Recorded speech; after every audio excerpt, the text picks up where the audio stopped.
मी बाबासाहेब महादेव कोरे, मल्लिकार्जुन महादेव कोरे उर्फ कंसात बाबासाहेब महादेव कोरे हे माझं नाव आहे.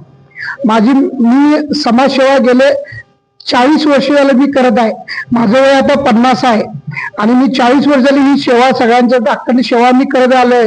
परंतु ह्या सेवेच्या जोरावर मला भाजप पक्षाने मला तिकीट दिलेलं आणि माझ्या मिसेसला तिकीट देऊन निवडून पण आणलेलं सगळ्या नागरिकांच्या मुळे माझ्याकडे एकही रुपया नसताना, माझी परिस्थिती नसताना लोकांनी त्यावेळेला पट्टी काढून माझ्या मिसेसला निवडून आणलेलं.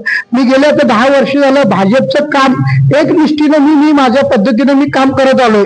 कधी मी माझ्या कामामध्ये कुठलीही केली नाही, कधी कुठला 1 रुपया घेतला नाही, कधी मी 1 रुपया मिळवायची आशा सुद्धा केली नाही.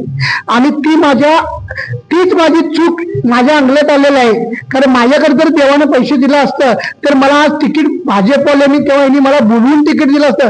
माझ्याकडे पैसे नाहीत म्हणून मला तिकीट त्यांनी नाकारलं आणि मला तिकीट नाकारलं असल्यामुळं मी राजकारण सोडून मी गप घरात बसायचा हा निर्णय घेतलेला.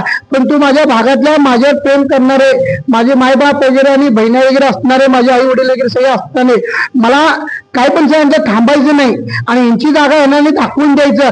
या देशने सगळ्यांनी उठून मला माझ्यासाठी पाहिजे ती प्रयत्न करायला लागल्यात. म्हणून मी पण आता अपक्ष फॉर्म भरून मी जनतेची सेवा करायला अखंडपणे मी तयार आहे.